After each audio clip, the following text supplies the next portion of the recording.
This is the Criterion Creeps podcast, and tonight we're talking about Cries and Whispers from 1972, directed by Ingmar Bergman. And the tagline for this movie, a haunting and shattering film experience. And a synopsis from Letterboxd. As Agnes slowly dies of cancer, her sisters are so deeply immersed in their own psychic pains that they can't offer her the support she needs.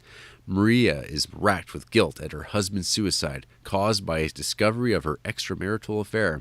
The self-loathing, suicidal Karen seems to regard her sister with revulsion.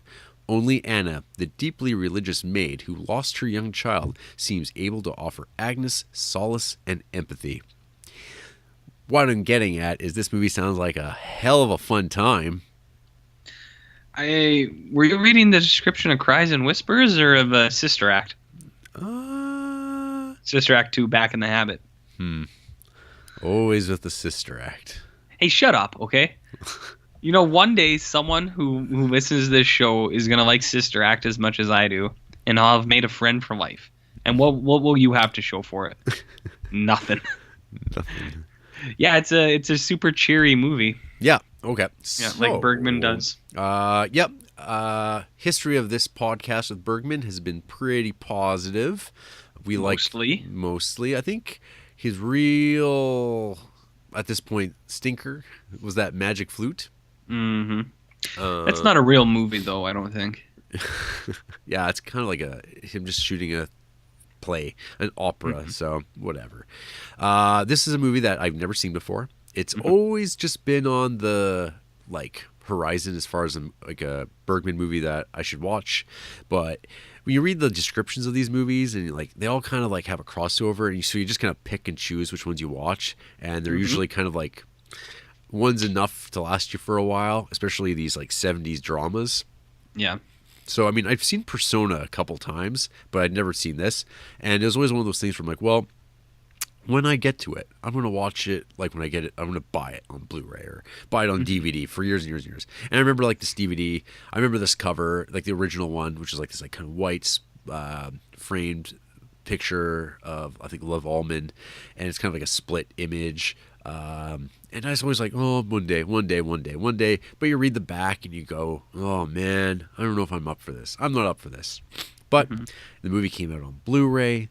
We're doing this podcast now. It's well, it's inevitable. We're going to get to it one of these days. And yeah, that day has come. I don't know if I wish I'd seen this movie before Autumn Sonata, because I was thinking about Autumn Sonata a lot while watching this, and I kept thinking that a lot of it was done in this clearer, better way in some ways. Where it just felt oh, this is a movie that most people could watch and get the same sort of impact, and the actorliness would be there, the impact would all be there, because this movie feels very similar. Because it's this intense family interpersonal drama, dead kids, the sound of clocks, people facing their mortality, existential crises, and there's this baggage of family history and stuff like that all on display. So I mean, the main thing this thing's got going for it is its production design, which is pretty hard to miss, as everything is red. Intensely red. But yeah, I mean, there's all the Bergman check marks are there. Priests show up. And then there's this kind of these moments of strangeness that just emerge. Just things that you're oh, what? Oh, dude stabbing himself in the stomach. Yeah, that one was weird. That's one. There's another one of note involving glass and genitals. You know what my note was for that? I said, "Hey, whoa, don't put that in there, because you shouldn't. That's a bad place to put things like that." And then there's I don't know, scenes of dead woman jumping up and hugging. So did you think that that's typical Bergman stuff? Because I'm not going to lie, I've seen a few Bergmans now, Yeah. And I was a little surprised by those things. I was like, wait a minute. Well, Wait a I was minute. just thinking about like in terms of like even like Fanny and Alexander has like sort of these like Okay, yeah. stuff like happens in it. I mean, Yeah. for me, Fanny and Alexander is like top shelf Bergman. Hmm. That's like a masterpiece of everything Yep. he was ever doing. So everything else is just kind of like him working toward that.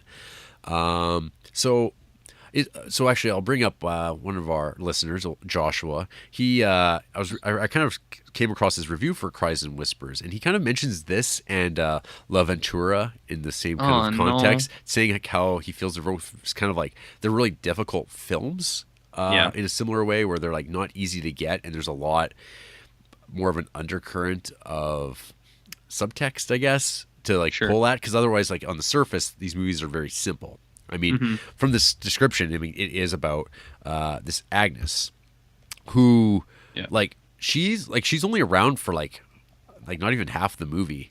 Like she's there, and then she dies, and you get the crackling death wail sequence, which Oh, is fuck. like fucking. Did you turn down the volume when that scene hit for you? No, it was fine for me. I mean, that was like the experience of like it getting louder and being like horrifying.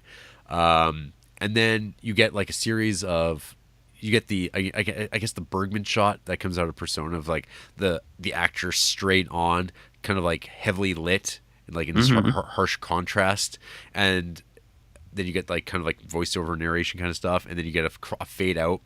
In this movie, instead of black, it's red.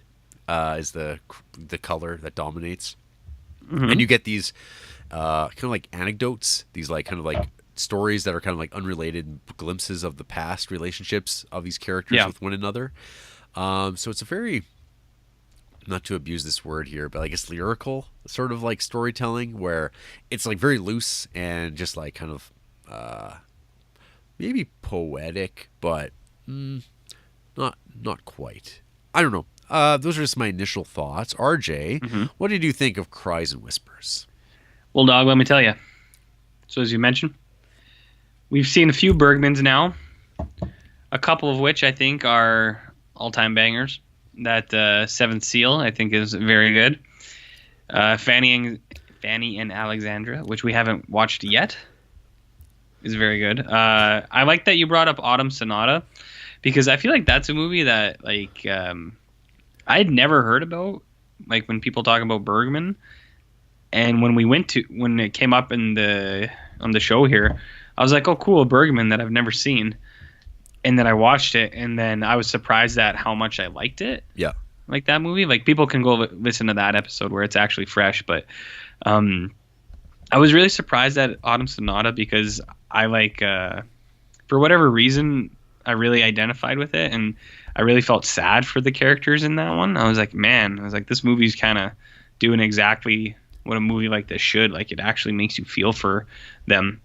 So I think that one is very good, like you said, and I think better, maybe not better. That's not the right word. More accessible than Cries and Whispers, and exactly what friend of the show Josh said as well. I can see what he means when he talks about it being in the same vein as La Ventura, because I get everyone says it's like that's a movie you got to watch a couple times. And most people are like, I didn't like it on the first watch. And you know what? I didn't like it. And I don't want to watch it again. I don't want to. That's the thing. Whereas for Cries and Whispers, I did like it. I think it's good. I like Bergman. But there's a lot that I didn't get. And not like, it's like, I don't understand like why this happened or that happened. What I mean is I think there's a lot of layers underneath. There's certain things. It's like I'm sure that if I rewatch this more and like kind of pay attention to more things or give it a little bit more thought, I will take more out of it. Where it's like I would be interested in rewatching this sooner or later, like one day. Yeah. Whereas something like La Ventura is like I didn't really take anything out of that. Anyways, I like Cries and Whispers. I thought it was really good. There are elements to it that I really enjoy, and I think those are like the superficial things, like the cinematography, the way his use of colors, just all the Bergman stuff, right? Like his use of religion in films, and his use of like like loneliness and solitude to show like these certain characters. Like I think stuff like that is just great. But there's also things that I feel like I couldn't say that. Like I would be lying if I said I totally understood all of it. Where I think there's a lot of things underneath there where it's like there's something in this movie about like oppression and women, and I don't really know what they're trying to say, but I know that there's stuff there. And then even just some of the different interactions that the characters have, like the lady who does that self-mutilation, and then there's the affair and with the sister. Like I know there's more to it, I just don't know what it is. So that's all I mean by that is I think this one warrants rewatching because I know there's more to it. I just don't know what it is yet. So yeah, like that's one common thing I've seen in reviews about this movie is people not getting what the movie's getting at. They don't know what it is, and they talk about this mystery. And like it just actually popped into my head, and I was trying to think of this last night. So I was reading Roger Ebert's Great Movies review of this, and he kind of mentions how this movie doesn't have the reputation that he thinks it deserves because it's like there's like a puzzle element to it, but it's not a movie that appeals to what he kind of describes as young male adults, which are movies like Mulholland Drive or Memento, where they have like they're action movies. They're like movies with like kind of this beginning, middle, end structure, even if it's like Memento, which kind of subverts that, but it's still kind of like it's a man movie, and like Cries and Whispers is not like that whatsoever. It's a subdued drama, a domestic drama about cancer and dying and like the family and just like interpersonal relationships, like a Bergman movie. So like Seventh Seal is more a lot of people's speed because it's about death, like literally death and nights and the Black Plague and stuff like that, which is why I think Seventh Seal has like that kind of his crossover movie more than anything else, or even like something like Virgin Spring, which is I guess like essentially it's a rape revenge movie at the end of the day. But yeah, I mean, like you haven't watched like Through a Glass Darkly or Winter Light or The Silence yet, which is not like, yet. I guess I don't know. I've been building up my Bergman shots, so I kind of know what to expect with it. One of the things that's really nice about Cries and Whispers compared to La Ventura is this movie is 90 minutes long, 95 minutes long, as opposed to 900, 2.5 hours, where you're like, this is really not going anywhere I wanted to see. And so Cries and Whispers, it doesn't overstay its welcome, which is like a weird way to like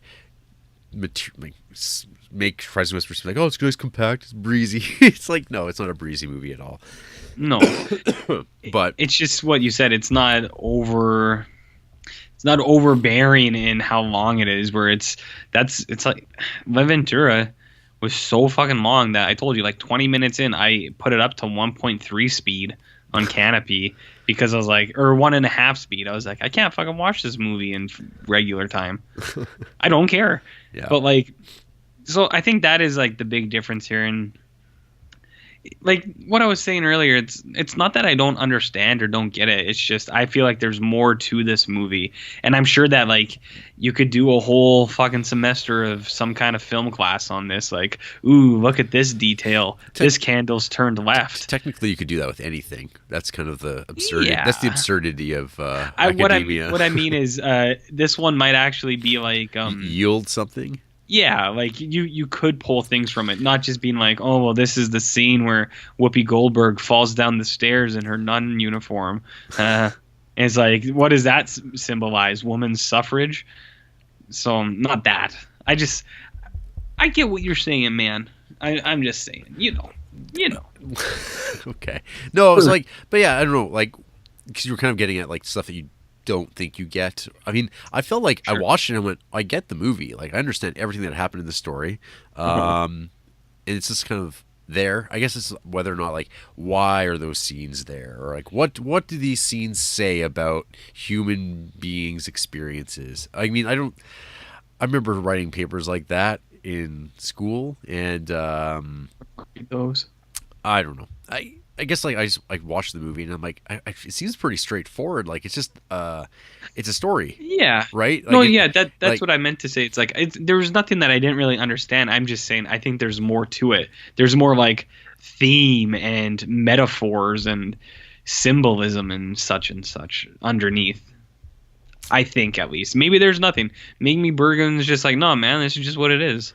These are don't fucking overcomplicate things. Yeah, I mean, like, he has like the same sort of stuff that he goes back to a lot. The way he does characters and scenes and stuff like that. Like, there's no like he uses the same actors and whatnot to kind of play out his stuff, his wives, and like works with the same people. Like, that's kind of like the whole auteur thing. But like, I guess like based on like a first viewing, Cries and Whispers falls short of like, I think, Autumn Sonata.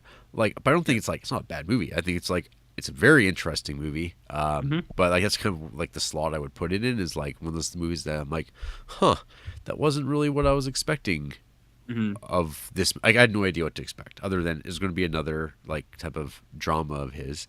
But I don't know. Yeah, I hear you, man.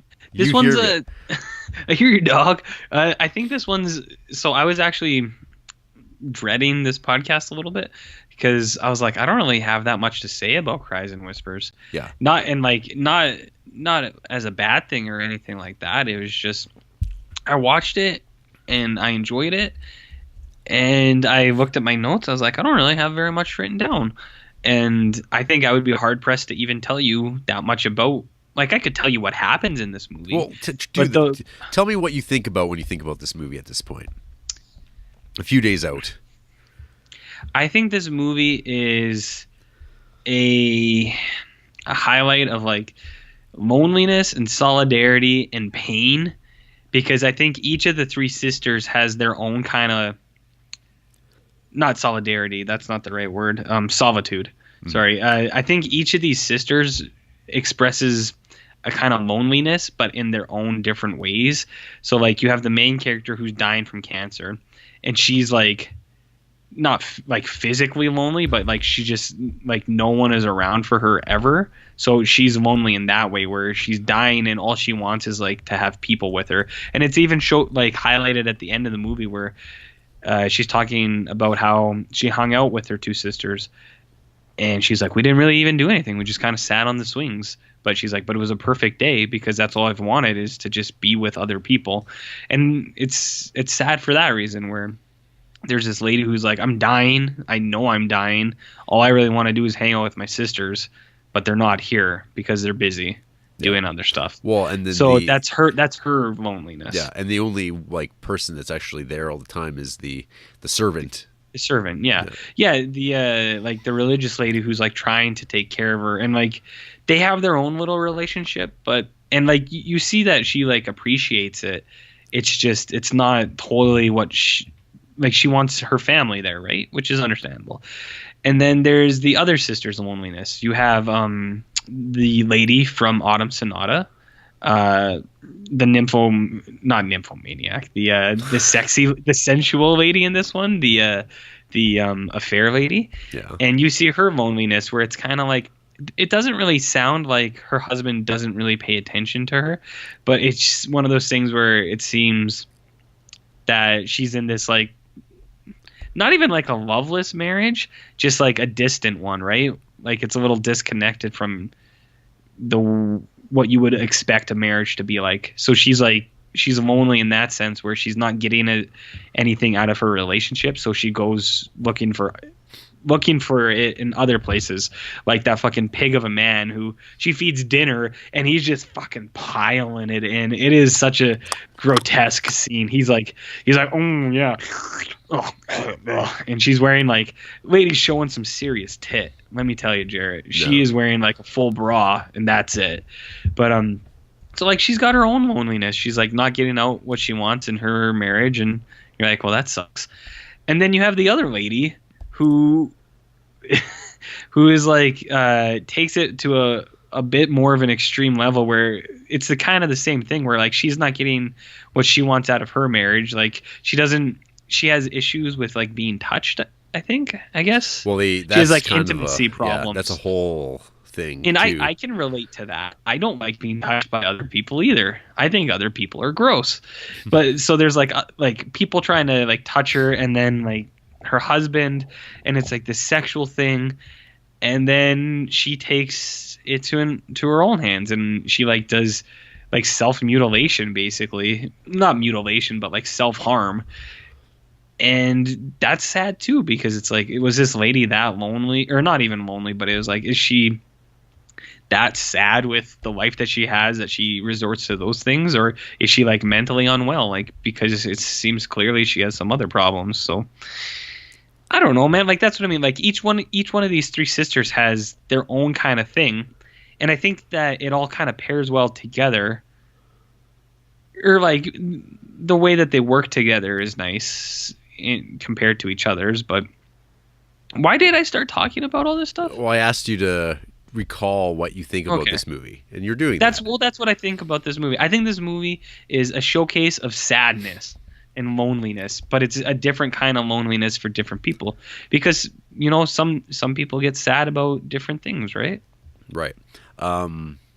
I don't know. Maybe I'm way off, and that's none of that. That movie sounds. That's exactly what I see. What you just said. I mean, that's exactly what happens, and like that's what the movie does. So I don't know. Like beyond that, like I don't know what people are hoping for. It's like, are these hidden things in the movie? I don't think. I think it's there's an idea that there's like hidden symbolism behind some of the way he does stuff. Not even like the straight stuff. It's just like maybe in the shots. But like a lot of his other movies, none of those movies really have that. So I'm not exactly sure if there's like some sort of mystery beyond what's there. Because I mean, it seems like there's plenty there already that you just described. And I think the fact that maybe it's not the most satisfying story, and so maybe that's the hope that, well, there's got to be some reason why this happens the way that it does. Because like when I watched it, I'm like, no, that's exactly what the movie is. What are people talking about? Like, there's not anything beyond what is there. Like what's this great message that, because you watch like Seventh Seal, it's like, I don't know, it's pretty explicit like about its themes. Fanny Alexander's like his like autobiography, but like with sort of this like, it's like dipping his toe into like Jewish mysticism in like multiple dimensions. And it's kind of like, that's like, oh, probably he was reading stuff about that and thought, I'm going to put that into the story as well. And that's it. Like, it's like, that's like, it's not any different than any director making movies without like he's not a surrealist. Yeah.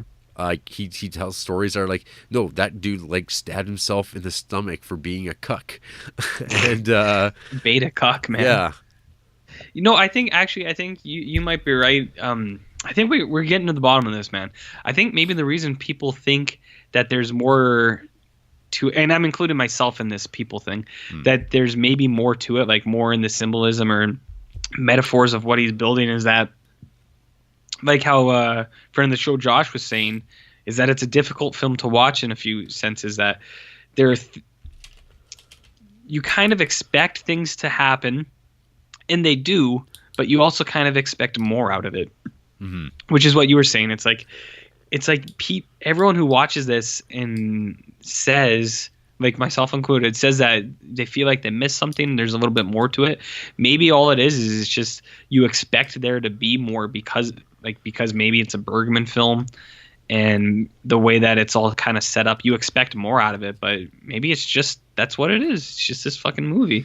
Yeah. This movie Bergman did about this lady fucking dying and how everyone is really sad about it. Yeah, and people are very intense about these things.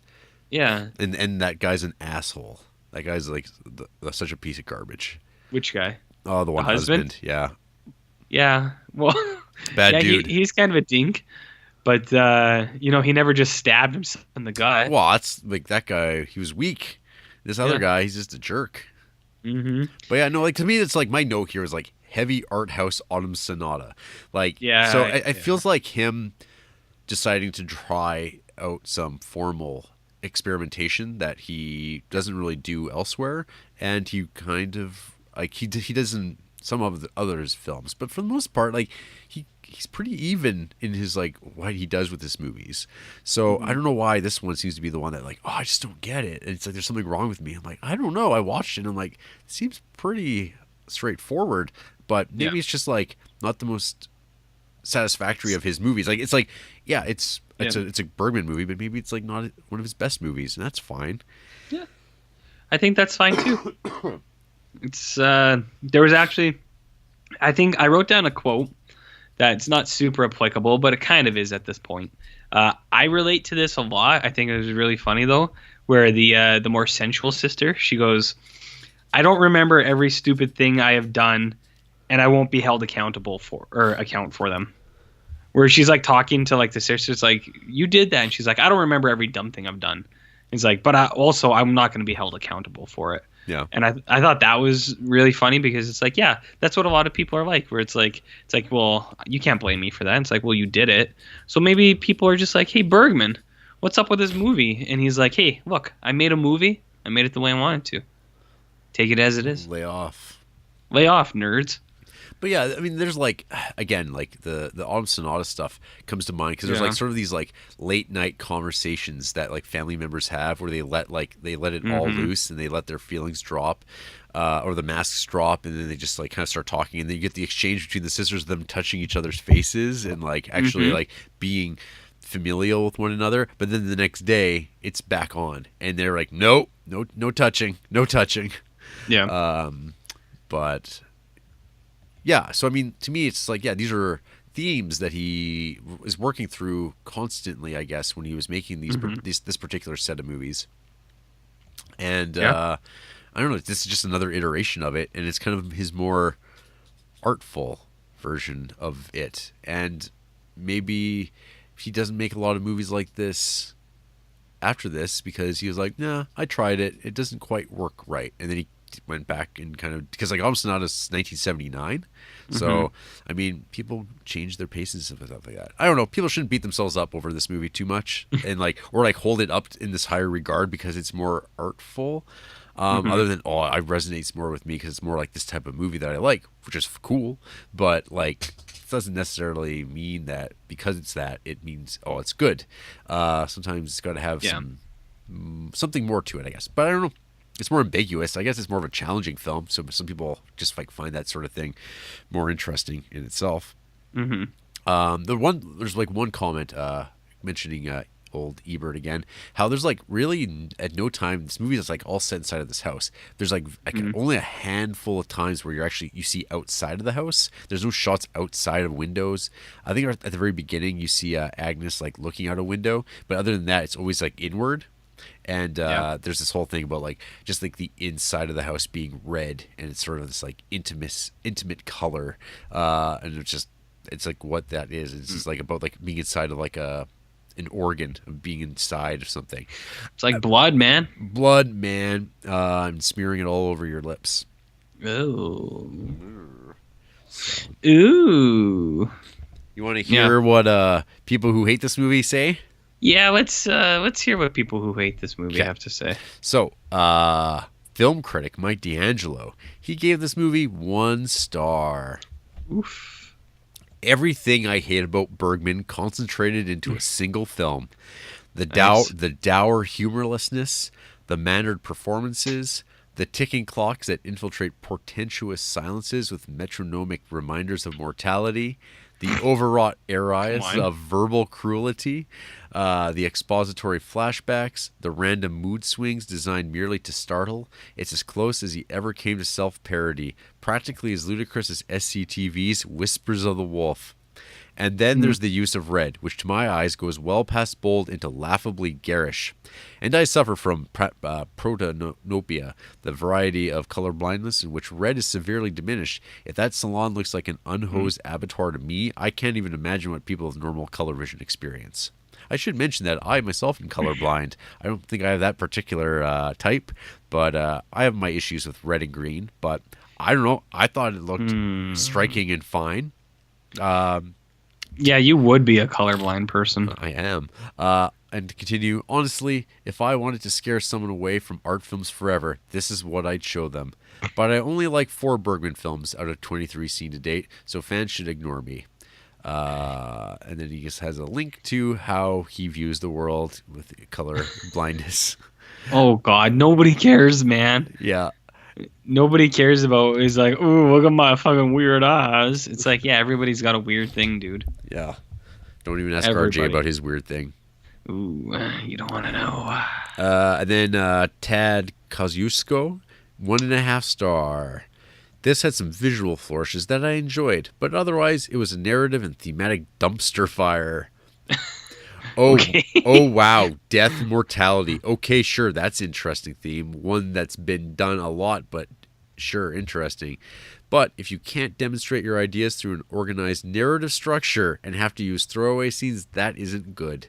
That is all that Bergman does in this film. Sure, What? some of the acting is okay, but a lot of it is really hammy as well. Not to mention that some of the actions of these characters is nonsensical. Nonsensical? Yep. Does that mean it makes sense? I'd have to ask Tad. What are these people trying to say? I mean, the maid rubs her boobs all over the woman with cancer. What the actual fuck? That's got to be one of my least favorite, like, internet expressions in this internet age of what the people fuck? going, "What the actual fuck?" Like whatever. I didn't think that scene was off-putting at all. I thought it was like this lady. It's like a comforting thing, right? Like skin-to-skin contact has been scientifically proven to been like very comforting. Whoa. What the fuck? What the actual fuck? What the actual fuck? No, that's why when babies are born, they do skin-to-skin contact on like the mother's chest. It's not a tit thing; it's a skin thing. It's more comforting when you got a big naked lady pressed on you. So yeah, a few of the other low scores, things like "I cried," I can tell you that much, and pretentious. That is all I have to say. It sounds like most of the problems is just people are like, I either don't like Bergman or it's like, oh, this is art house, which I don't even really agree with. Like, it doesn't seem like an art house thing. It does, but it's not Yeah. like. It's like I've seen some fucking art house in my days, and this is like pretty watchable. Like it's not trying to alienate me in any way. It's just like, oh, here's these moments that kind of break out. Here's another good one. Holy bananas! What's with all the screaming? I have liked a couple of Bergman films, but at this point, it seems like those are the exceptions. I hate how depressing this film is for me for me without a point. I didn't get anything out of this. They're all terrible to each other for no reason. And those fade to reds, how cool! Not a fan at all. Boom. What? I don't like the way that person talks. God. My sixth film by this director, and after not liking all six, I'm giving up on director Ingmar Bergman. A lot of crying, shouting, yelling, looking into the void. Emotionally, it does nothing for me. No warmth in the movie. We do get a little warmth, but it is too less to make up for the rest of the movie. God damn, it has no warmth, RJ. The crimson red colors and fade ins outs began to bore me up to a point. I didn't care for anything in the movie anymore. Bergman tries to create a feeling of emptiness. I got the feeling, I got the point, but the movie already fails on every point for me, so I can't do nothing with the message Bergman tries to bring to the viewer that there is nothing but misery in life. Death and the road to it. It is nothing enough. but misery. This Bergman lacks any kind of nuance. Yeah, Bergman. A couple heavy drama with a biased approach that has one or two good scenes. What's wrong with people? Let's see what Dennis here likes. Oh, Beyond the Black Rainbow. Oh, no. Come on. That guy's going off about, like, pretentious and fucking art house stuff, and he likes Beyond the Black Rainbow. He did give I Am the Pretty Thing That Lives in the House 4 stars. Yeah, that doesn't matter. That's a good movie. Everyone should like that. But Beyond the Black Rainbow is a big piece of dump. Yeah. Fuck me. People are weird. So, there you go. People are weird, Jarrett. People have hate in their hearts. I don't like doing this podcast with you. That's okay. Mm-hmm. I think that's it. Any parting thoughts on the Bergman? Next up, I think for Bergman is going to be Wild Strawberries. That's another one of his big ones. I've seen that actually. Oh, really? That'll be a rewatch for me. I've never seen it. What? That never happens. Once in a while, but very rare. Once in a while, yeah. Yeah. What a treat. What a treat. All right. After the break, RJ's going to stick a piece of glass somewhere, and I don't know, something. And you're gonna drop your naked tits on me? Yes, I'll nurse you back to health with my bosom.